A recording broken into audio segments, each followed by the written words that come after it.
The stage lights dim. 20,000 voices fall silent in anticipation. Then, three figures emerge from the darkness. Not rock stars with guitars, not hip-hop artists with backing tracks, but three young men in tailored suits.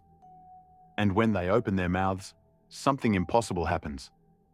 The voices of legends pour out, Pavarotti, Domingo, Carreras, but these aren't aging maestros. These are boys barely old enough to drive.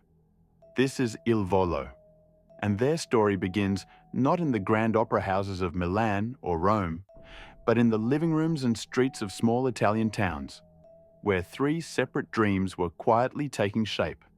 Dreams that would collide in the most unexpected way and change the classical crossover world forever. Before there was Ilvolo, there were three boys who had nothing in common except the impossible gift burning inside them. Piero Barone, Ignazio Boschetto, and Gianluca Ginobili didn't know each other. They lived in different parts of Italy, growing up in families that were worlds apart. But each of them carried a secret that set them apart from every other child in their schools, their neighborhoods, their entire towns. They could sing like men 3 times their age. Piero was the first to discover it. In Naro, a sun-baked Sicilian town of barely 8,000 people, he was the kid who couldn't stop singing.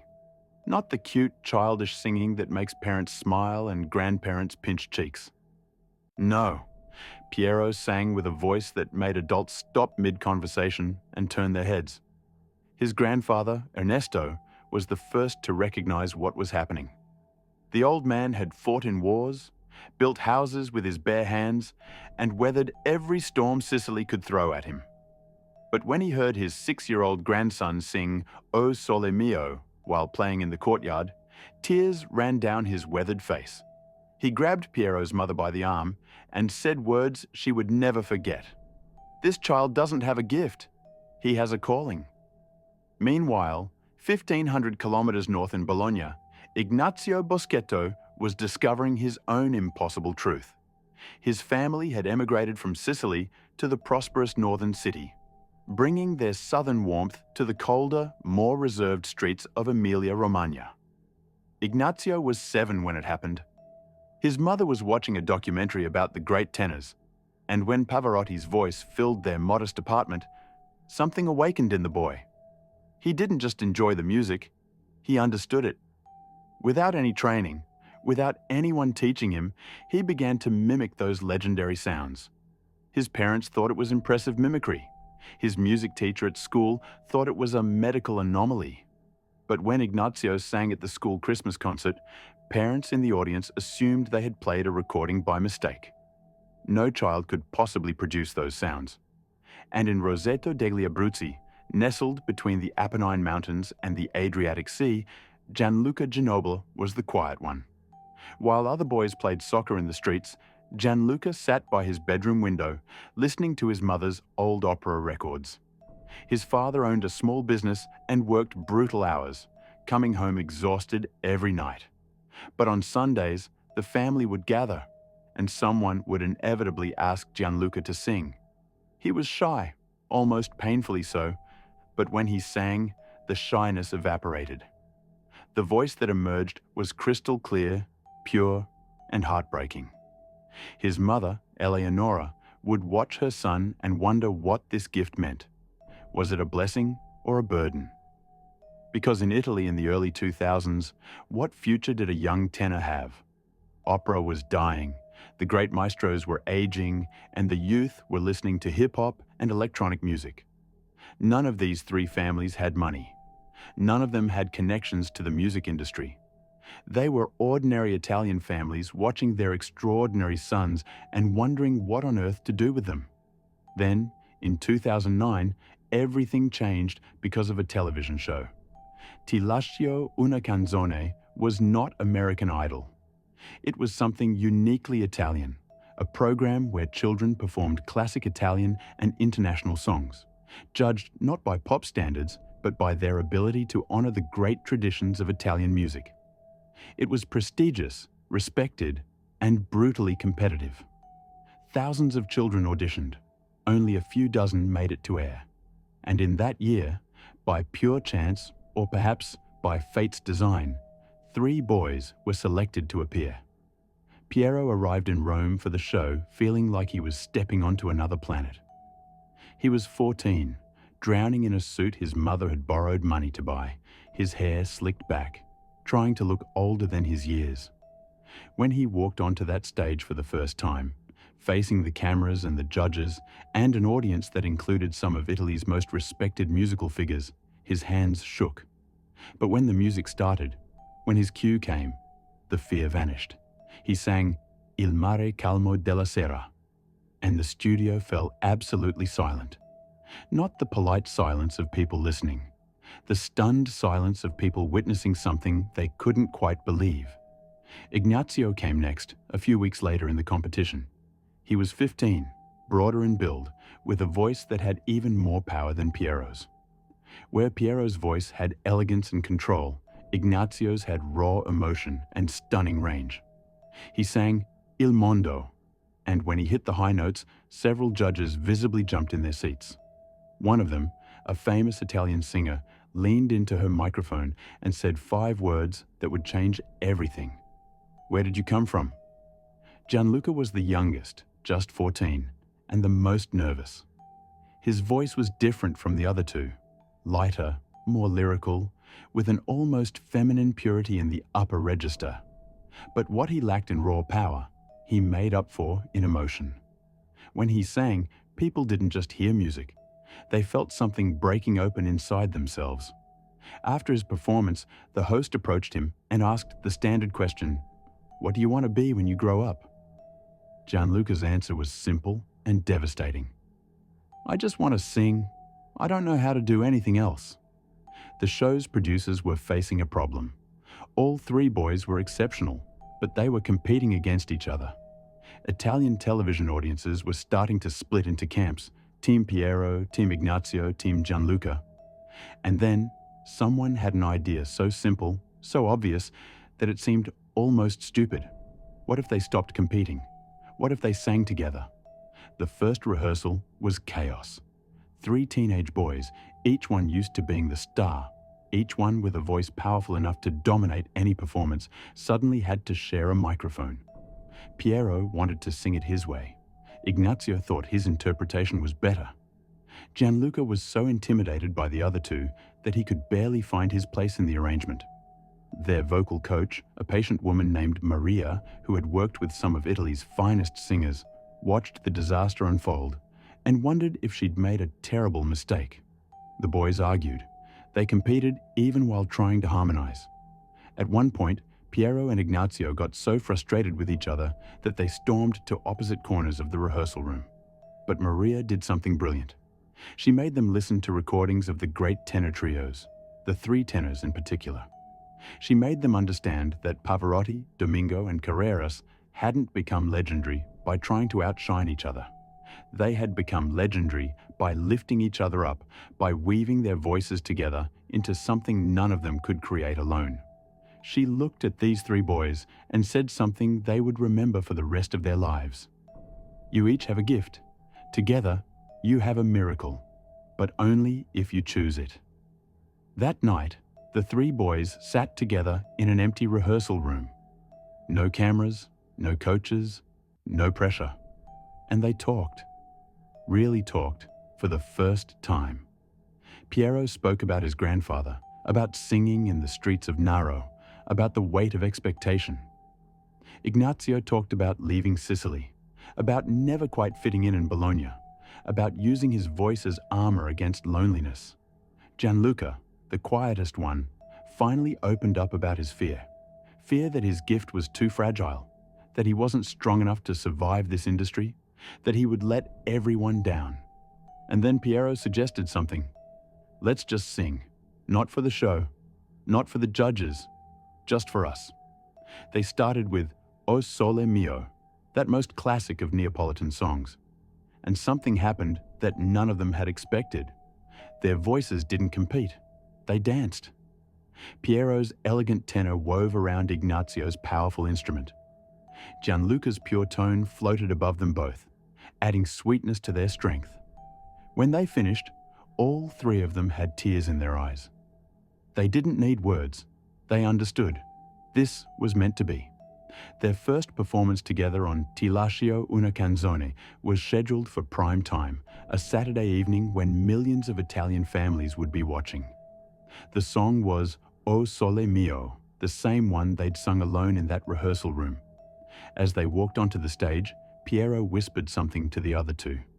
"Whatever happens after this, we stay together. Deal?" Ignazio and Gianluca nodded. It wasn't a business arrangement. It was a pact, a brotherhood forged in shared dreams and shared fear. The first notes were tentative, careful, each boy finding his place. But as the song built, something magical happened. The three voices began to merge and separate, call and respond, creating harmonies that sounded impossibly mature for boys their age. When they reached the final chorus, they weren't three separate singers anymore. They were one instrument with three voices. The audience erupted before they'd even finished. People were standing, shouting, crying. The judges sat frozen, several of them openly weeping. When the performance ended and the applause finally died down enough for the host to speak, he approached the boys and asked one simple question. "Do you have a name?" The three boys looked at each other, panic in their eyes. They hadn't thought about it. In that split second, with millions watching, Piero said the first thing that came to mind. "Ilvolo, the flight." Italy fell in love overnight. But love doesn't pay the bills, and it doesn't guarantee a career. Within weeks of their performance going viral, yes, even in 2009, Italian television performances could go viral. The three boys and their families faced an impossible choice. Music managers from Milan and Rome were calling, making promises that sounded too good to be true. Some probably were. American record labels were sniffing around. But these were families with no experience in the music business, no lawyers, no understanding of contracts or rights or royalties. They were bakers and shopkeepers and small business owners trying to protect their sons while not crushing their dreams. The mothers formed what they jokingly called the Council. Piero's mother Gianna, Ignazio's mother Caterina, and Gianluca's mother Eleonora would meet and make decisions together. They knew their boys needed guidance, needed protection from the sharks circling their sudden fame. But they also knew they were out of their depth. The breakthrough came when Michel Torpedine, a respected Italian manager with actual integrity, a rare thing in the music business, approached them. He didn't make wild promises. He didn't talk about overnight superstardom. Instead, he talked about building a career, about training, about giving these boys the foundation they'd need to survive in this brutal industry. Most importantly, he promised that the boys would finish school. Education came first, music came second. The families agreed, and the real work began. What the public didn't see was the grinding, exhausting reality of those next 2 years. Piero, Ignazio, and Gianluca were still in school, still living at home, but their lives had become a juggling act that would have broken most adults. They'd attend classes in the morning, then rush to Rome for vocal training in the afternoon. Weekends were for performances, for slowly building a following throughout Italy. Their first album, a self-titled release in 2010, was met with curiosity rather than fanfare. Critics dismissed them as a novelty act, three pretty boys with nice voices singing old songs. Radio stations didn't know what to do with them. They were too classical for pop stations, too young and contemporary for classical stations. And the boys were exhausted.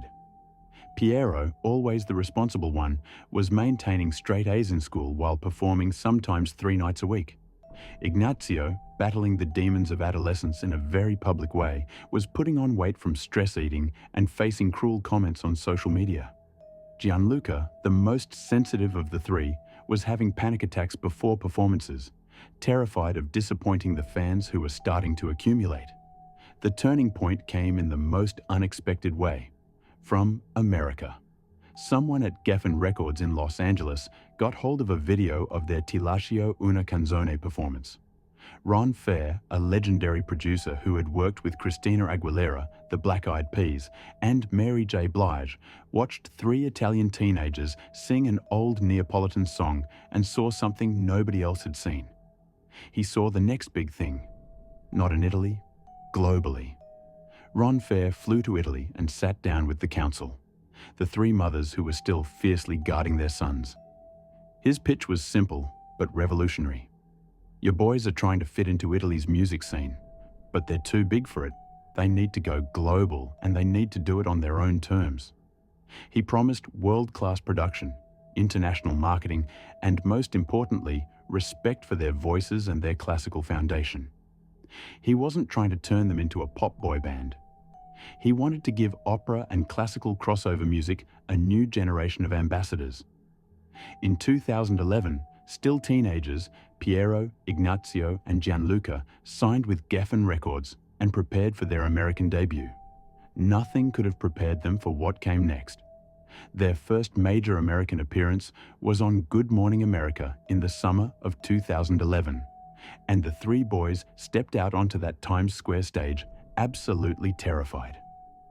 They were in New York City, singing in front of thousands of Americans who had never heard of them, who didn't speak their language, who had no reason to care about three Italian teenagers. They sang O Sole Mio and Il Mondo, and something incredible happened. The crowd went silent, then erupted. These weren't Italian grandmothers nostalgic for the old country. These were young Americans, old Americans, people of every background, all responding to something universal in the music and these voices. The performance clip went viral. Actually viral, not just Italian television viral. Within days, they were being booked on the Ellen DeGeneres Show, The Tonight Show, The View. Ellen, in particular, fell in love with them. She had them back multiple times, charmed by their genuine humility, their boyish enthusiasm, their obvious love for each other. When Ellen asked Ignazio, through a translator in their early appearances, what was the hardest part about sudden fame in America, he gave an answer that endeared him to millions. The hardest part is being away from my mother's cooking. Their second international album, We Are Love, released in November 2011, debuted at #1 on the Billboard Classical chart and cracked the top 10 on the Billboard 200. For a classical crossover album by unknown Italian teenagers, it was unprecedented. They weren't just a novelty anymore. They were a phenomenon. But success at this level comes with a price, and the boys were about to pay it. The touring schedule was inhuman. They were 17, 18 years old, and they were on the road 300 days a year. They'd perform in Los Angeles on Monday, do press in New York on Wednesday, fly to London for a Friday concert, then back to Italy for a television appearance on Sunday. Their mothers took turns traveling with them, trying to maintain some semblance of normal family life in hotel rooms and tour buses. But the boys were missing everything. Graduations, birthdays, first loves, the entire experience of being young. Piero's girlfriend back in Sicily broke up with him because she never saw him. Ignazio struggled with the constant pressure to lose weight as tabloids cruelly documented every pound. Gianluca, still the youngest and most fragile, started having such severe anxiety that he couldn't eat before performances. There was a night in Tokyo in 2013 that almost ended everything. They were exhausted beyond reason, running on no sleep and constant adrenaline. Right before a sold-out concert, Gianluca collapsed in his dressing room. Just passed out from exhaustion, stress, and not having eaten properly in days. Piero and Ignazio found him unconscious on the floor, and for a terrible moment, they thought they'd lost him. Paramedics were called. The concert was delayed. And when Gianluca woke up in a Tokyo hospital, with his mother crying over him and his two best friends looking terrified, he said something that cut right to the heart of what they were all feeling. "I don't know if I can do this anymore." The three of them sat in that hospital room through the night, finally confronting the truth they'd been avoiding. The music industry was eating them alive. Their management wanted more albums, more concerts, more appearances. Record labels wanted them to collaborate with pop stars, to update their sound, to chase trends. Everyone wanted a piece of ilvolo, but nobody was asking what ilvolo wanted. They were 18 years old, millionaires on paper, famous across 3 continents, and absolutely miserable. Piero, always the leader, made a decision. We stop, right now. We take 6 months off. No concerts, no album, no appearances. We go home. We remember who we are. It was a dangerous move. In the music industry, momentum is everything. Stop for 6 months and you risk being forgotten. But the alternative was worse. If they didn't stop, ilvolo would destroy the 3 boys who created it. The label fought them. Management warned them. But for the first time, Piero, Ignazio, and Gianluca said no, and they went home to Italy. Those 6 months saved them. Piero went back to Naro and spent weeks with his grandfather Ernesto, who was getting older and frailer. They'd sit together in the evening, the old man and his famous grandson, and Ernesto would remind Piero why he sang in the first place. Not for the crowds, not for the money, for the joy, Piero, for the pure joy of making something beautiful. Ignazio went back to Bologna, and for the first time in years lived like a normal young man. He hung out with old friends, went to clubs, tried to date without every moment ending up in tabloids. He also started working seriously with a trainer and a therapist, addressing the weight issues and emotional eating that had plagued him.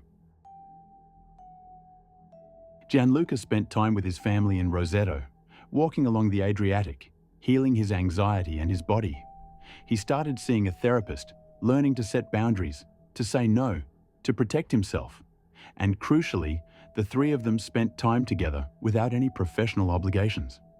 They'd meet at Piero's house in Sicily or Gianluca's family home in Abruzzo, and they'd cook together, drink wine, laugh, and occasionally sing. Just for fun, just because they loved it. They reconnected with the pure magic that had brought them together in the first place. When they came back in 2014, they were different, stronger, more confident, and ready to do things their way. Their comeback was strategic and powerful. They didn't just release another album. They went to Sanremo, the legendary Italian music festival that has launched every major Italian music career since 1951. It was a risk. Sanremo was known for launching careers, not for established acts. But Piero, Ignazio, and Gianluca wanted to make a statement. They wanted to honor their Italian roots and prove they weren't just a manufactured pop act. They performed Grande Amore, a soaring, emotional ballad that showcased everything they'd learned, all the pain they'd experienced, all the growth they'd achieved. They didn't just win Sanremo, they dominated it. Grande Amore became an Italian national sensation, the kind of song that gets played at weddings and funerals, that makes tough men cry in bars, that defines a generation's emotional landscape. It went on to represent Italy at the Eurovision Song Contest in 2015, where they finished 3rd but won something more valuable: universal respect. Eurovision audiences, notoriously hard to please and often dismissive of ballads, gave them a standing ovation. They trended worldwide on social media. And suddenly, Il Volo wasn't just an Italian success story. They were a global artistic force. The years that followed brought triumphs and challenges in equal measure. They recorded an album with Placido Domingo, one of the legendary 3 tenors who had inspired them as children. Imagine being 19 or 20 years old and standing in a studio with one of the greatest voices in opera history. Domingo told them something profound during those sessions. You 3 are doing what we tried to do, bringing this music to the world. But you're doing it better because you're starting young. Don't waste this gift. They performed at Radio City Music Hall, at the Arena di Verona, at historic venues across Europe and Latin America. They discovered they had a massive following in Latin America, where the Romance languages and the passion in their music resonated deeply. Mexican fans in particular embraced them with an intensity that surprised everyone. When they toured Mexico City, fans camped outside their hotel for days just to catch a glimpse of them. But the losses came too. In 2016, Piero's beloved grandfather Ernesto passed away. the man who had first recognized Piero's gift, who had encouraged him when he was just a boy singing in the streets of Naro, was gone. Piero was on tour in South America when he got the call, and he broke down completely. Ignazio and Gianluca flew him home immediately, cancelling concerts. They stood with him at the funeral in Sicily, and later that night, in Ernesto's memory, the three of them sang in the empty church where Piero had first performed as a child. No cameras, no recording. Just three men honoring the memory of a man who had believed in a dream. Relationships remained complicated.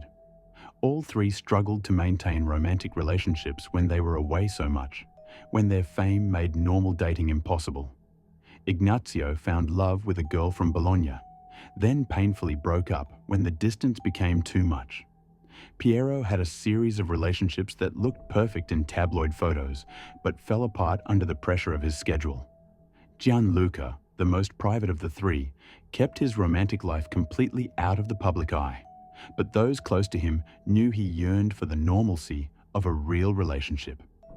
The music industry kept evolving around them, and not always in their favor. By the late 2000s, classical crossover was struggling. Streaming services didn't know how to categorize them. Radio play was minimal. Younger audiences were increasingly focused on hip-hop and electronic music. There were moments when the boys wondered if their time had passed, if they'd been a moment rather than a movement. But their fans, their incredibly dedicated, passionate fans, kept them alive. Ilvolo fans, particularly the core group called Ilvolo Flight Crew, were unlike any other fan base in music. They weren't screaming teenagers, they were multi-generational, from grandmothers to young professionals, united by their love for these voices and these three men. They organized themselves, promoted concerts, translated content, and created a community that spanned the globe. When Ilvolo released an album, these fans didn't just buy it. They bought multiple copies, gifted them to friends, requested it on radio stations, and essentially did the marketing work that record labels were no longer willing to do for classical crossover artists. In 2019, Ilvolo celebrated their 10th anniversary with a world tour that was both a celebration and a reflection. They were now in their mid-20s, no longer boys, but men. Their voices had matured, deepened, gained even more power and control. They'd outlasted the critics who said they were a gimmick. They'd survived an industry that chews up and spits out most artists within 3 years, and they'd stayed together through everything. The anniversary concert in Verona was particularly emotional. Piero stood at the microphone during the encore and spoke from his heart, with Ignazio and Gianluca beside him. 10 years ago, we were three boys who just wanted to sing. We had no idea what this would become. We've traveled the world, performed for millions of people, achieved things we never dreamed possible. But the thing we're most proud of is this.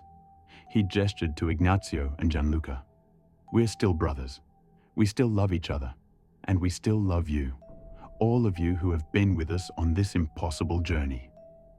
The crowd of 15,000 people roared, many of them in tears, because they understood what Il Volo represented. In a world of manufactured pop acts that form and dissolve within years, in an industry of solo artists and rivalry and competition, here were three men who had stayed true to their friendship, their music, and their mission to keep classical and operatic music alive for a new generation. Then 2020 came, and with it, the pandemic that shut down the entire world. For performers, for artists whose entire existence revolves around live audiences, the pandemic was devastating. Il Volo had a massive world tour planned for 2020. It was cancelled, along with every other live event globally. For the first time since they were 14 years old, Piero, Ignazio, and Gianluca were forced to stop completely. Not by choice this time, but by a virus that cared nothing for their schedule or their plans. They retreated to Italy, to their families, into lockdown like everyone else. And they did something remarkable. They started performing from their homes, streaming concerts from their living rooms, connecting with fans through video calls and social media.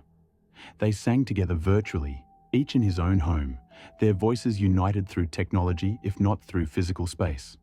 These impromptu performances, rough and unpolished compared to their usual productions, became some of their most beloved moments. Fans watched Piero sing with his dog on his lap, Ignazio cook pasta between songs, Gianluca take requests in his childhood bedroom. It reminded everyone that beneath the tailored suits and the stadium performances, they were just three Italian guys who loved to sing. When the world finally reopened, Ilvolo came back with a vengeance. Their 2022 tour was a celebration of survival, of resilience, of the unbreakable bond between performers and the audiences who had waited for them. The venues were packed with people who had postponed their joy for 2 years and were ready to release it all at once. Now, as they approach 15 years since that first performance on Ti lascio una canzone, Il Volo stands as something truly rare in the music industry. They're not the biggest selling artists in the world. They're not chasing #1 hits on pop charts. But they've achieved something more valuable and more lasting. They've created a legacy. They've proven that classical and operatic music doesn't have to be locked in dusty concert halls for elderly audiences. They've shown that three voices in harmony can move people just as powerfully as any electronic beat or guitar riff. They've demonstrated that friendship and brotherhood can survive the pressures of fame and fortune. And they've given millions of people around the world something precious: beauty, emotional connection, and the pure joy of extraordinary voices making extraordinary music. Piero, now in his early 30s, has grown into a confident leader and a vocal powerhouse whose technique and emotion have only deepened with time. Ignazio, who battled his demons so publicly, has become an advocate for mental health and body positivity, using his platform to help others struggling with the same issues that nearly destroyed him. Gianluca, the quiet one, has found his voice not just in singing, but in speaking out about anxiety, about the price of fame, about the importance of protecting your inner self in a world that wants to consume everything about you. Together, they continue to perform, to record, to tour the world. But they do it now on their own terms, with an understanding of what matters and what doesn't. They'll never have the streaming numbers of pop stars. They'll never fill stadiums the way rock bands do. But they fill concert halls with people who truly listen, who close their eyes and let those three voices transport them somewhere beyond the everyday, somewhere beautiful. Their fans remain fiercely loyal, multi-generational armies of people who found something in Il Volo that they couldn't find anywhere else. Mothers who introduced their daughters to their music. Grandmothers who found joy in seeing young men honor the traditions their own parents loved. Young people who discovered that classical music wasn't boring or stuffy when performed with passion and youth and joy. The music industry has changed dramatically since three boys walked onto a television stage in 2009. But Il Volo hasn't changed who they are. They've evolved, matured, deepened. But they're still fundamentally those three boys who discovered that their voices, woven together, created something none of them could create alone. As the lights come up after yet another standing ovation, in yet another city, on yet another stage, Piero, Ignazio, and Gianluca do what they've always done. They embrace each other, they thank the audience with genuine humility, and they walk off stage together. Three brothers not by blood, but by choice, by shared dreams, by the kind of bond that only comes from weathering storms together and emerging stronger on the other side. The untold story of Il Volo is not really about fame or success or album sales. It's about three boys who refused to let the world tell them what they should be. It's about families who protected their sons while supporting their dreams. It's about friendship that survived when everything in the industry pushes artists toward rivalry. It's about keeping something beautiful alive in a world that often prioritizes the loud over the meaningful, the trendy over the timeless. Their story is still being written. There will be more albums, more tours, more moments of triumph and challenge. But the foundation is unshakable now. They know who they are. They know what they stand for. And they know that as long as they have their voices and each other, they can face whatever comes next. So when you hear ilvolo perform, when you close your eyes and let those three voices wash over you, remember that you're not just hearing talented singers. You're hearing the result of 15 years of struggle, sacrifice, brotherhood, and unwavering dedication to something bigger than themselves. You're hearing proof that beauty still matters, that tradition can be honored while being reinvented, that young voices can carry ancient wisdom. You're hearing three boys who became men, who became legends, who became ilvolo. The flight that began in three separate towns across Italy, that launched on a television stage when they were barely teenagers, continues. And as long as there are audiences who hunger for music that touches the soul rather than just the body, as long as there are people who believe in the power of the human voice to transcend language and culture and time, ilvolo will keep soaring. Their story teaches us that impossible dreams sometimes come true, but never easily. That talent without hard work is wasted potential. That fame without humility is empty. That success without friendship is lonely. And that three voices, when united by respect and love and shared purpose, can create something that echoes far beyond any single performance, any single song, any single lifetime. This is the untold story of ilvolo. Three boys from small Italian towns who refused to accept that their kind of music was dead, who worked harder than anyone knew, who sacrificed more than anyone saw, who survived when they could have been destroyed, and who emerged not just as performers, but as artists, as ambassadors, as brothers. Their flight continues, lifted by the voices of angels that somehow found their way into three ordinary boys who became extraordinary together. And the world is infinitely richer for it.